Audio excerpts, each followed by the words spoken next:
माननीय अध्यक्ष महोदय, बहुत बहुत नमस्कार। मेरा आज का प्रश्न प्रदेश के शासकीय कर्मचारियों और अधिकारियों के पेंशन सुविधा पर है। प्रश्न का जवाब लिखित के रूप में आ चुका है, परंतु मेरा एक प्रश्न है कि पीआरडीएफ से 19,136 करोड़ रुपए का राज्य को प्राप्त होना है।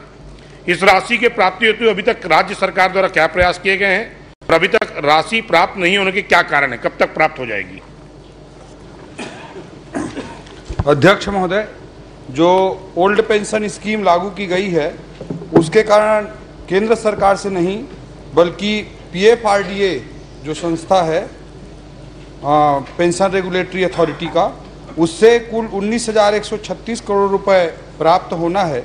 बट उसमें इन बिटवीन मतलब कोई एनपीएस को समाप्त कर देता है तो उसको तत्काल पैसा एम्प्लॉयर को अर्थात स्टेट के कंट्रीब्यूशन के लिए वापस पैसा देने की व्यवस्था नहीं है।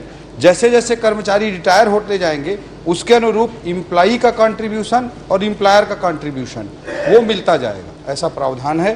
केंद्र सरकार से नहीं बल्कि पीएफआरडीए से इसमें राशि प्राप्त होगा और कुल 19,136 करोड़ रुपए की राशि प्राप्त होगी। जब पीआरडीए के तरफ से पैसे वापिस ही नहीं होने हैं तो ओपीएस लागू करने का प्रावधान राज्य सरकार ने किस आधार पर किया है?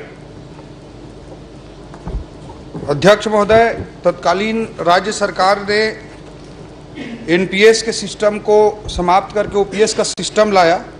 कर्मचारियों के लिए कौन सा उनको अच्छा लग रहा था, कौन सा बुरा लग रहा था, ये तो अलग प्रश्न है।